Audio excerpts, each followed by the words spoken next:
evening. Bonjour, mon cher Marc, mon cher ami. Soyez bienvenue. Sorry. It's fine. It's okay. Sorry. President, hello, good evening. Welcome, everybody. Without further ado, I will give the floor to President Costa. The 20th EU-Canada Summit just finished. President, the floor is yours. Muchas gracias. Eh bien, soyez bienvenus à Bruxelles, à l'Union européenne. C'est toujours un plaisir de recevoir un ami très spécial comme c'est le Premier ministre du Canada. Our 20th summit is much more than a symbolic milestone.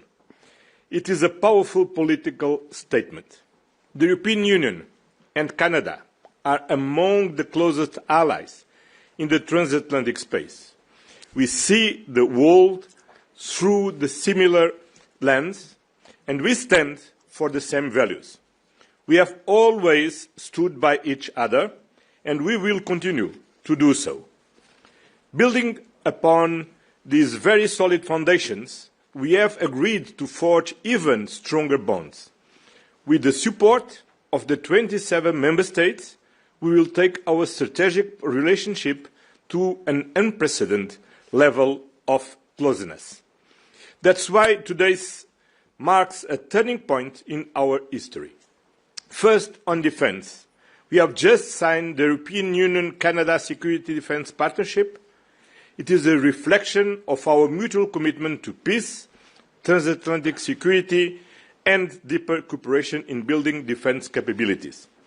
It opens new opportunities for companies on both sides of the Atlantic. While NATO remains the cornerstone of our collective defence, this partnership will allow us to strengthen our preparedness faster and better, to invest more and to invest smarter. On the economic front, we agreed to expand our trade flows and promote our economic security. Thanks to the Comprehensive Economic and Trade Agreement, since 2017, bilateral trades in goods and services has surged by 71%, demonstrating the tangible benefits of our free trade agreement for citizens and business alike. CETA belongs to a new generation of trade deals.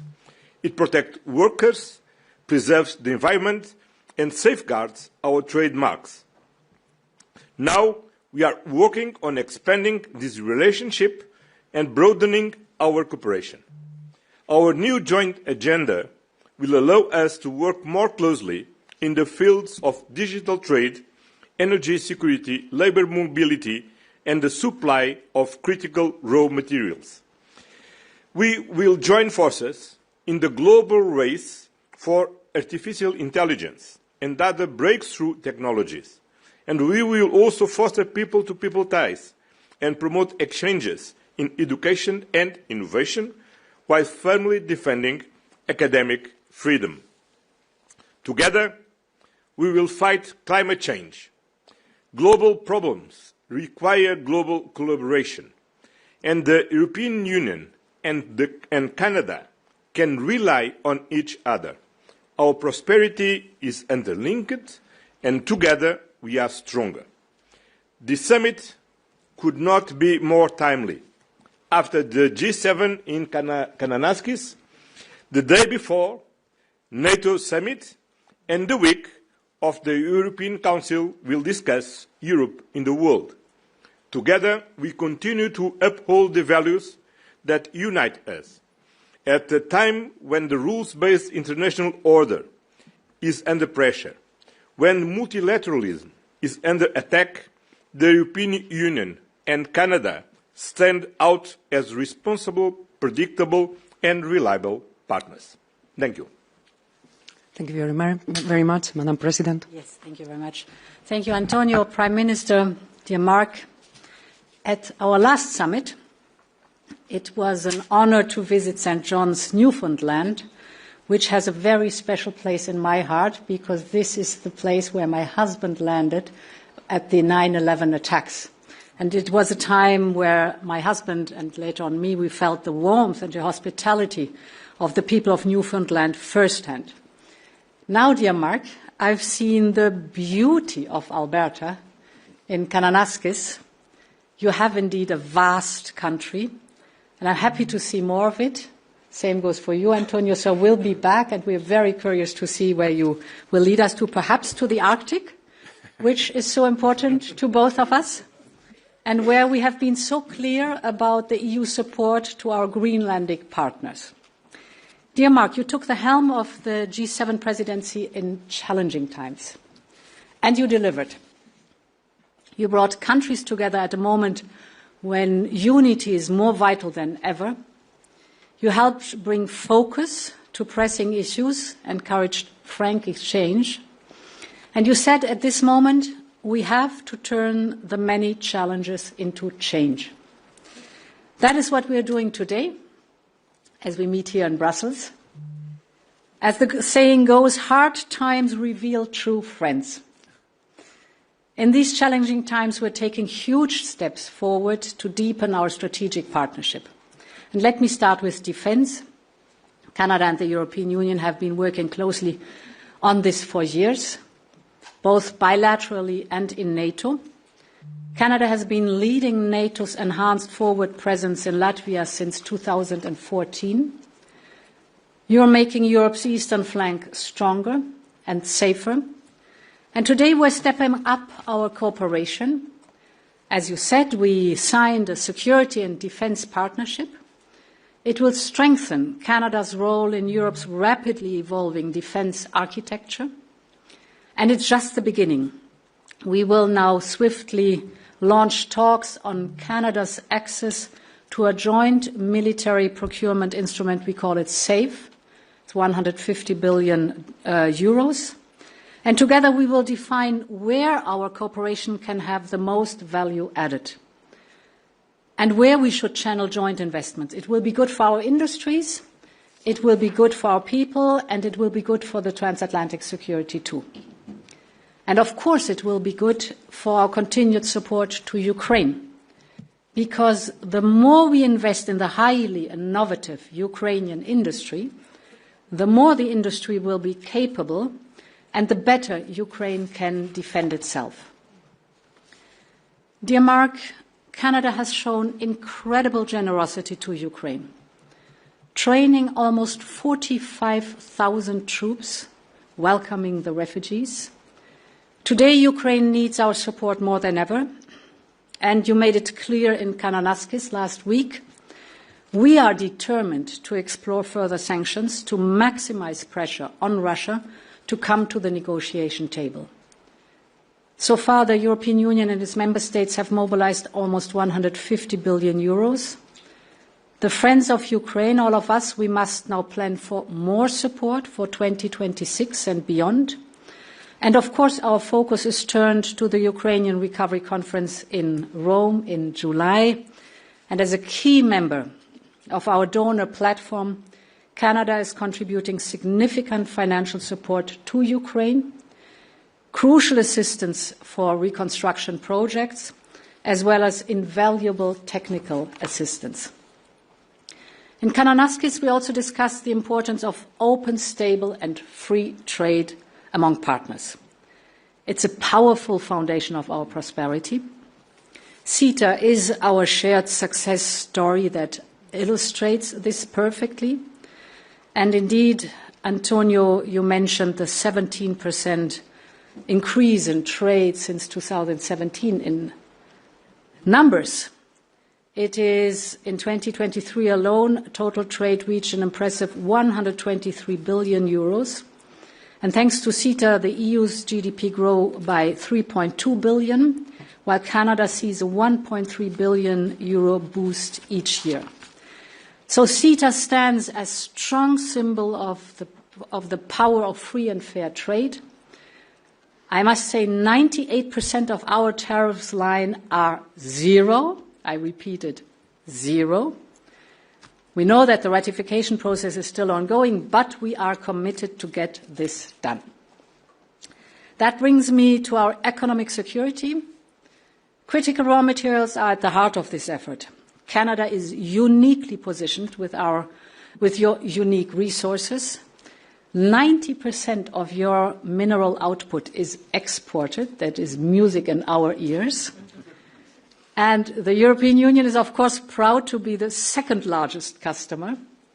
We want to deepen our cooperation with Canada by reinforcing our strategic partnership on raw materials, but our ambition goes far beyond that. That's why I'm pleased that we've agreed to launch the EU-Canada Industrial Policy Dialogue. That is a forum that will provide an opportunity for business leaders, government ministers and commissioners from the European Commission to meet so that they can explore first-hand ways to strengthen our transatlantic supply chains in critical sectors, for example, sectors like clean technologies. Finally, a word on tech and innovation. We're home to world-class talent on both sides of the Atlantic. They are already working via Horizon Europe, the world's largest innovation program, but we can and we must do more to stay ahead in the global tech race, especially in digital. Building on CETA's success, I'm pleased that we've now agreed to launch work towards a digital trade agreement. On top of this, I think we should deepen our research cooperation in strategic technologies like quantum. Let's connect our supercomputers. We also want to explore Canada's participation in our AI Factory initiative. And just as in defense, we should align our standards. That means working towards mutual recognition of certifications for AI products, cybersecurity, and beyond. Later this year, we will hold the first EU-Canada Digital Partnership Council. It will give us the opportunity to go further. Dear Mark, thank you again for this great and productive summit. It's not over. We still have the dinner. This is the beginning of a new chapter in a long-standing friendship between Europe and Canada. Thank you very much, Madame la Présidente, dear Ursula. Thank you, Monsieur le Président, dear Antonio. Be careful what you wish for. The location of the next summit, you mentioned the Arctic, where I'm from. Last time the European Union was at a summit in the Arctic, it was in Iqaluit in February, which was a G7 summit. I remember it vividly. And I remember this. It was the start of the sovereign debt crisis that affected a number of countries in the world. Okay? Think about the difference between then and now. Think about the institutional changes in Europe. Think about what's happening in the world now in terms of the threats financially, the threats geopolitically, and the stability and the resilience of the European Union. And the fact that the European Union is looking to build positively. We're honored that part of this building is with Canada. But it shows how much has changed and how much changed when you stay true to your values and stay focused. Alors, en ce qui concerne la valeur et le mandat du nouveau gouvernement canadien, nous avons un mandat fort qui consiste à diversifier, à renforcer nos partenariats internationaux, à trouver de nouveaux moyens de coopération et de connexion et accroître la sécurité, la prospérité et la stabilité chez nous et à l'étranger, sûrement y compris l'Ukraine. Pour remplir ce mandat, nous nous tenons d'abord à nos alliés les plus fiables, ceux qui partagent à nos valeurs de démocratie, de liberté et de souveraineté. So we're meeting now in that context in, as you just said, in hard times. We might say even a hinge moment of history, a world that's more dangerous and divided, a time where the rules-based international, the global order, rules-based global order is under threat in a time when technological change is accelerating. And we really have two choices as a jurisdiction, as a country in this circumstance. We can nostalgically look back and long for the old order to somehow return, or we can build a new one with purpose and partnership. And as the most European of the non-European countries, Canada looks first to the European Union to build a better world.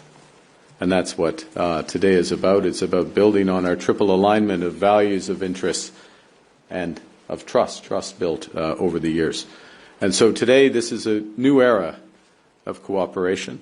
Our strategic Canada-EU or EU-Canada strategic partnership for the future will build a new and deeper relationship that brings us closer together, from defense to digital, from supply chains to security. We're launching comprehensive negotiations across multiple areas of cooperation and connection, trade, security, digital, climate. And this will make us both more resilient and more prosperous. In many respects, what we're committing to, from our perspective, Canada's perspective, is an ongoing process to an ever closer partnership that will bring our people closer together. Ensemble, le Canada et l'Union européenne pourront créer davantage des opportunités pour les industries et les travailleurs grâce à des échanges plus fréquents et à une meilleure harmonisation des réglementations.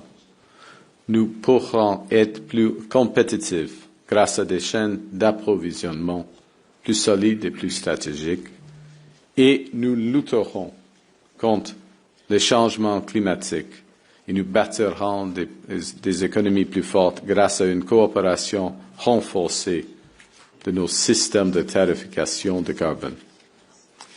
We also, in this more dangerous and divided world, must be prepared to defend our people and our values, to secure our sovereignty and protect our allies. And to these ends, we will be in The Hague tomorrow with new commitments, significant commitments to our own and our mutual defense, meeting our NATO targets, further accelerating investments in coming years, but doing so, the EU and Canada, with this new security and defense partnership, which provides for this increased cooperation across the full spectrum of security. It will help us deliver on our new requirements for capabilities more rapidly and more effectively. It will help build our industries, secure our jurisdictions. So we are very pleased to be taking this important step towards participation in SAFE as part of Rearm Readiness Europe, bringing shared expertise, joint research and innovation. You know, at its core, final word, Europe was born as a project of peace. And Canada, over the years, over the decades, has served alongside European allies in pursuit of that peace. It's that, in those circumstances, from Vimy to Juno, that the world came to know the value of our strength.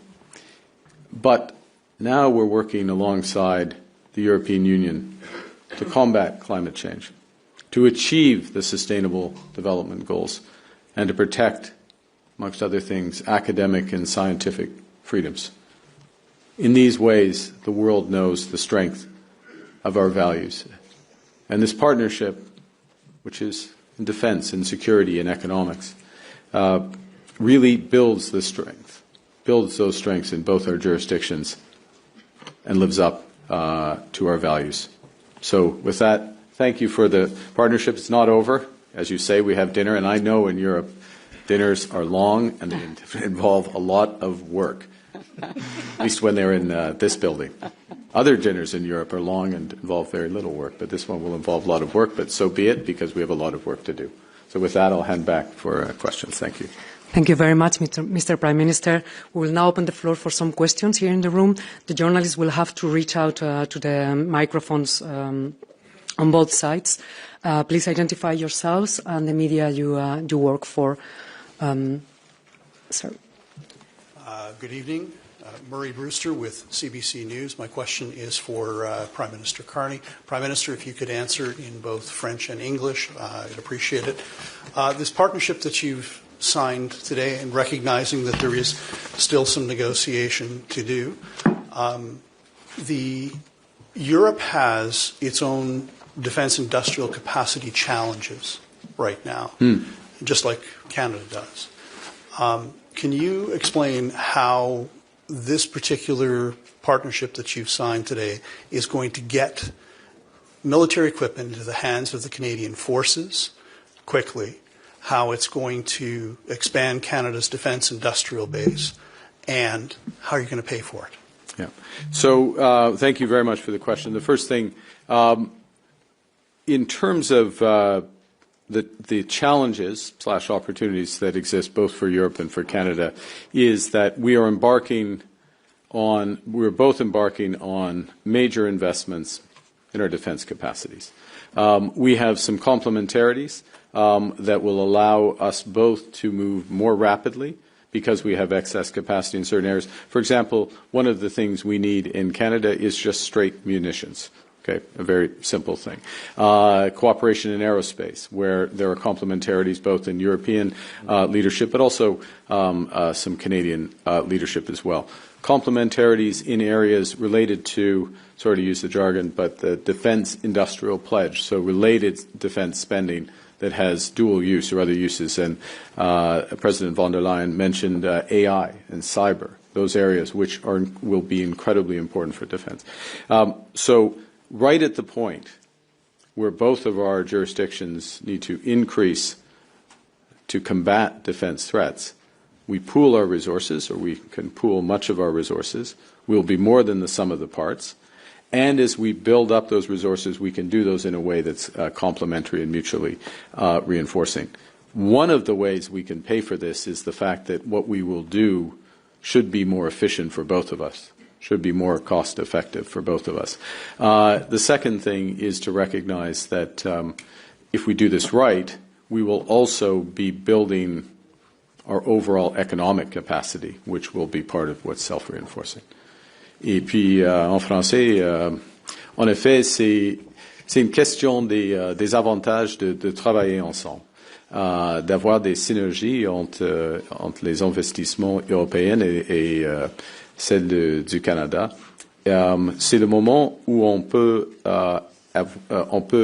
mettre l'avantage, ou prendre l'avantage des différences entre les deux industries. Par exemple, en ce qui concerne le secteur aérospatial, il y a des complémentarités, en effet. Et puis, dans les nouveaux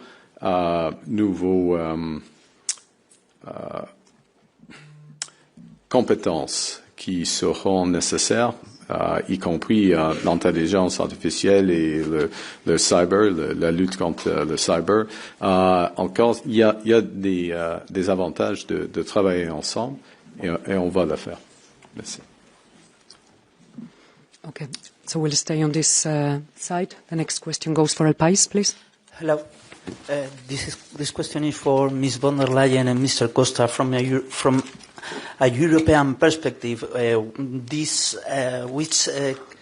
What can take this agreement for the industry and for the European companies? And, well, one question for Mr. Carney. Do you feel more comfortable in Brussels than in Washington? Thank you. So, you want to start? No, please. The security and defense partnership is very beneficial for both sides because it means joining forces, developing capabilities together. And it's the foundation for Canada. We will discuss basic principles, but to join the investments that we have for joint procurement to boost our military capabilities. We were speaking, for example, about air defense capabilities that are needed in the European Union. We are all part of NATO too, so interoperability plays a large role, and therefore it is important to do these joint procurements, not only for the scaling up the industry, because with more scale you can have better, cheaper and faster the results, but also, of course, to improve the interoperability between our troops. The principles are things like reciprocity, so the access to the defense industrial base from our side in Canada, but from Canada's side also in the European Union. or, for example, the security of supply, that in a moment of crisis we can rely on each other, that the supply will continue and will not be cut off. We had the positive experience in COVID that the supply stayed stable on both sides. So these are principles that we will define together, but then the access of Canada to our joint procurement in the European Union is the doors open. Yes. In terms of relative comfort, it's very hot in Washington right now and very humid. I'm sure the dinner will be better. With all due respect to our American friends, it'll be better than it would be in Ottawa. The dinner will be better tonight. Look, I would say in terms of the terms and what we discuss around an economic partnership, we have similar views in terms of the importance of labor standards. We have similar views in terms of addressing sustainability and building sustainability. I think we have similar views in terms of how we develop a true partnership in matters of defense. And I'll add one other point of, I don't want to say this is comfort, but it's effectiveness with respect to Ukraine. The European Union is preparing its 18th sanction package, a very significant package of sanctions. We've just released our latest sanctions, financial sanctions, against Russia, against the Shadow Fleet, against enablers of the Russian regime. We have just committed additional financing to the Ukrainian government and additional military assistance to Ukraine. As President von der Leyen mentioned, we will be participating in the foreign ministers here. We're participating in the reconstruction conference that Italy is leading on behalf of the European Union in a few weeks, because we know, and this is the other element of comfort, that we will stand up and defend these fundamental values: international law, territorial integrity, the rights of state, and democracy as represented in Ukraine.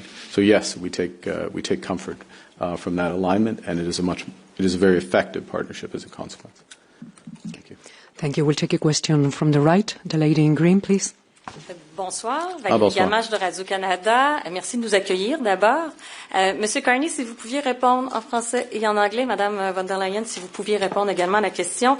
Le secrétaire général de l'OTAN aujourd'hui a affirmé que les frappes américaines en Iran ne violaient aucune loi internationale. Est-ce que c'est aussi votre avis? Alors, il y a plusieurs aspects de cette question. En ce qui concerne l'Iran, depuis des décennies,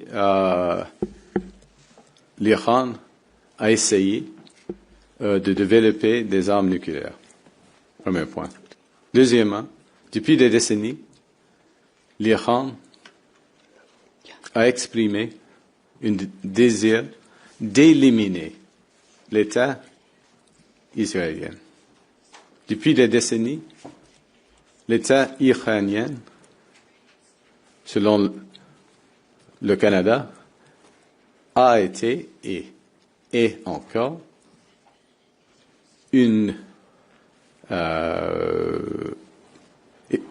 soutient, l'État iranien soutient le terrorisme. Et le corps des gardiens de la révolution islamique est sur la liste des organisations terroristes au Canada. Ce sont des violations des lois internationales. In English, for years, for decades really, Iran has pursued nuclear weapons. Well, Iran has expressed a desire to eliminate the State of Israel, where the State of Iran has been a sponsor of terrorism, Hamas, Hezbollah, the Houthis, and beyond. And where at least in our opinion, Canada has listed the Iranian Revolutionary Guard as a terrorist organization, active terrorist organization. These are violations of international law. These are the ones we looked at. Thank you. Bien, si vous me permettez. En français. Back to basics, en français. Tout d'abord, on est pour défendre le droit international, soit en Ukraine, soit dans le Moyen-Orient. Donc la loi internationale, c'est la base des relations entre les États et les peuples. Donc, on doit tenir toujours le respect pour le droit international. Deuxièmement, on doit s'engager pour assurer le respect pour les traités de non-prolifération des armes nucléaires. Et donc, l'Iran ne doit jamais avoir une arme nucléaire et on doit s'engager parce que l'Iran respecte la loi internationale, notamment le traité de non-prolifération des armes nucléaires. Troisièmement, on doit se bâtir pour la paix. La paix, évidemment, ça veut dire qu'il faut éviter l'escalade. Il faut contenir les actions militaires et il faut ouvrir un espace pour le dialogue et pour la diplomatie. Parce que c'est seulement comme ça qu'on peut arriver à une paix durable dans le Moyen-Orient. Évidemment, on parle maintenant d'Iran. C'est ce qui est à l'heure du jour. Mais il ne faut pas oublier que le Moyen-Orient, ce n'est pas seulement l'Iran.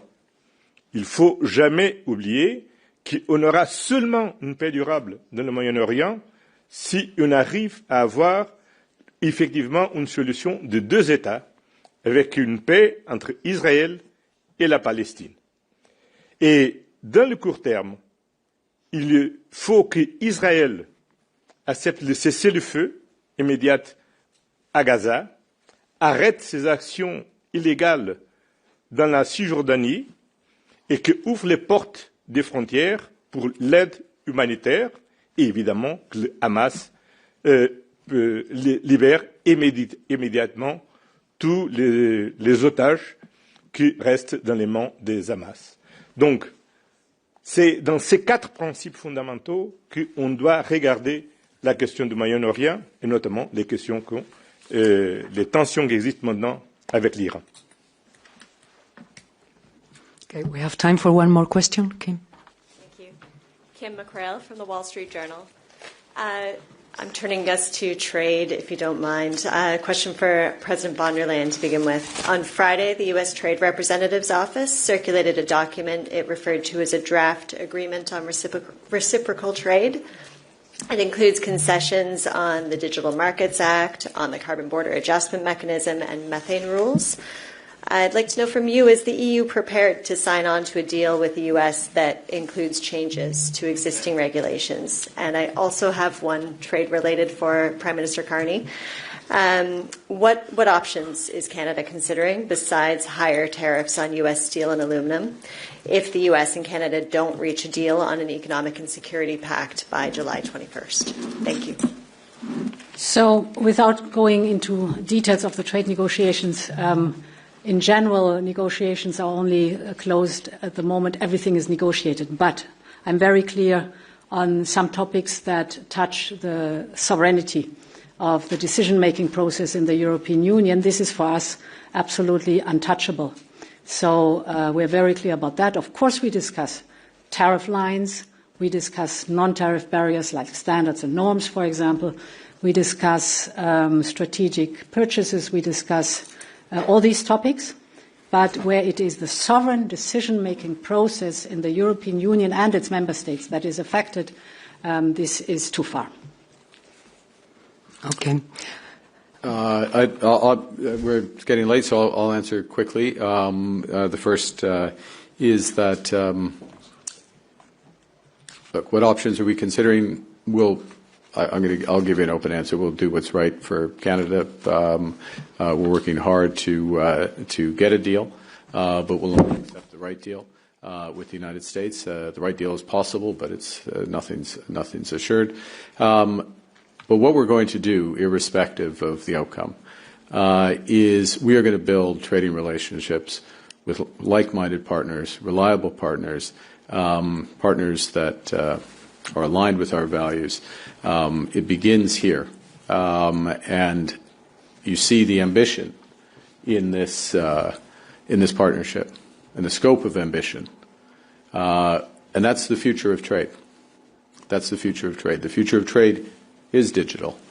The future of trade does take carbon into account. Carbon is trade, right? the future of trade, it does have this defense cooperation.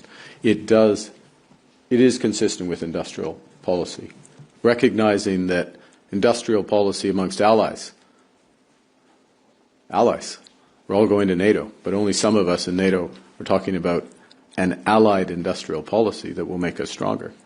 That's the future of trade, not a narrow discussion on tariffs. Thank you. All right, and that's a wrap. Thank you very much. Thank you very much for joining us. You will find all the materials and outcomes of the summit in the Council website. And well, I wish you all a nice evening. Thank you.